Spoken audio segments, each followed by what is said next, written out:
I am Akuma, Tankfish. and I'm in desperate need of tester. This is probably not the first archive guide you click, because I have scrolled through a lot and all of them just sucked ass. But don't worry, I will teach you guys everything you need to know in order to progress in this game, and even PvP. So after joining the game and choosing your slot, you are met with character customization thingies. But you guys don't really care about none of that.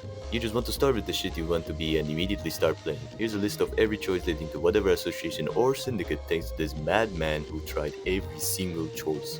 I'll put the list in the description as well, so you guys can check it out. But after reading it, you might realize there's only 7 choices, while there's definitely more than 7 in the game.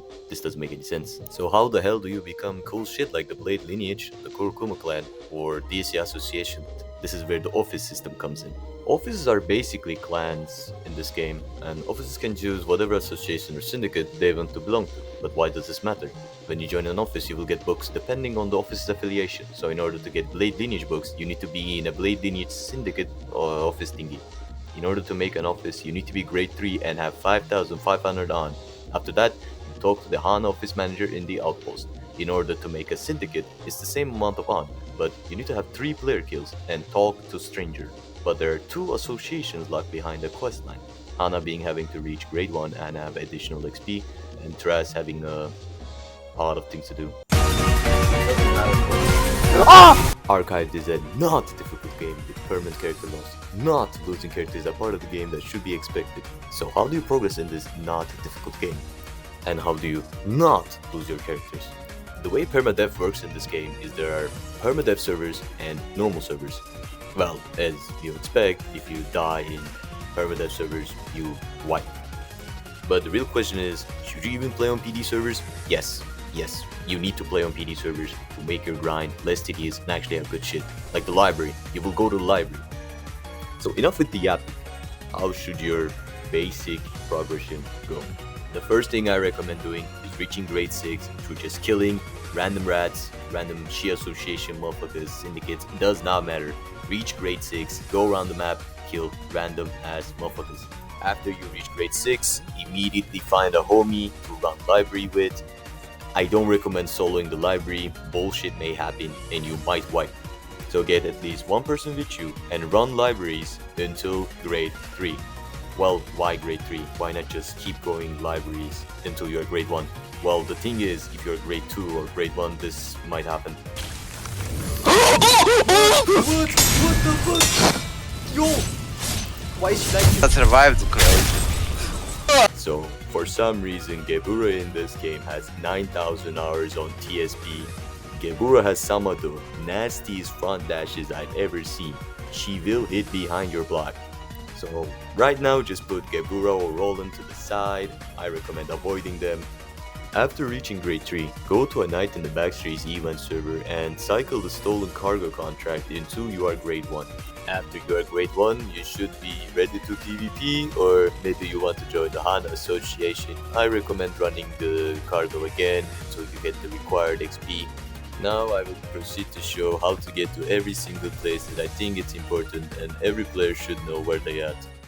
Okay, right off the bat, I'm gonna assume you know where Darius is, so it's just in the middle of the map. I don't think I have to show this, it takes 1 minute to find it if you just walk around.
PvP, you have your key pages, which are passives coming from your outfit, and outfit is just armor.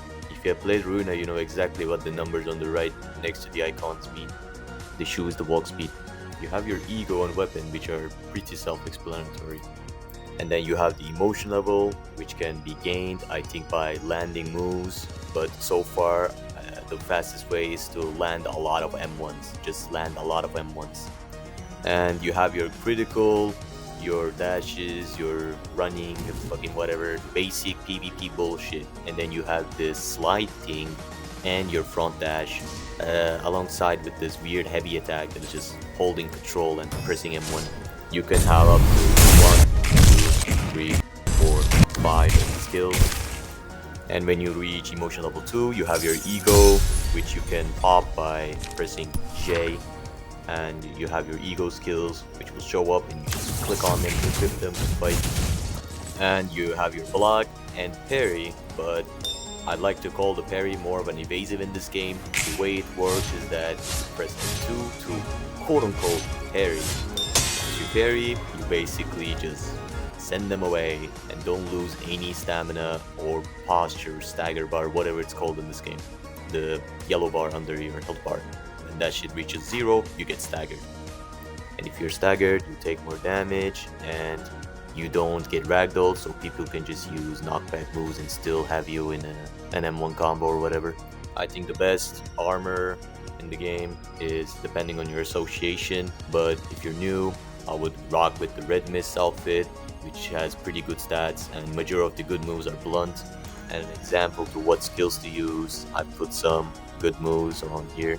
You guys can check them out, use them to your liking. I recommend using these, they are pretty good. And as for weapons, I've also listed some here. I mean, to be honest, just use whatever you find the most fun. As for egos, there are indeed a few that are just so much stronger than the rest, but that's okay. You can type !testing in chat to go to this testing place thing, which also involves the vending machine that gives you a blank book, which will allow you to choose every single skill you have learned before. And the guy next to the vending machine will allow you to customize basically anything. You will be able to wipe your pages and stuff. As for skill trees, just read what they do and apply them to your liking. The traits matter a lot, so I recommend going quick step and happy feet, and the third should just be whatever you want. You can also see your injuries under your traits, which can be fixed by going to the Salventa bar and talking to the NPC right next to the entrance. He sits at a table. In fights, I recommend so when you land an M1, instead of just keep going, trying to bait out your opponent's parry by purposely missing your M1 or just not M1ing at all, just throw them off. And yeah, that's basically how the PvP in this game is. So instead of parry block dodge, it's more of a combo break block dodge.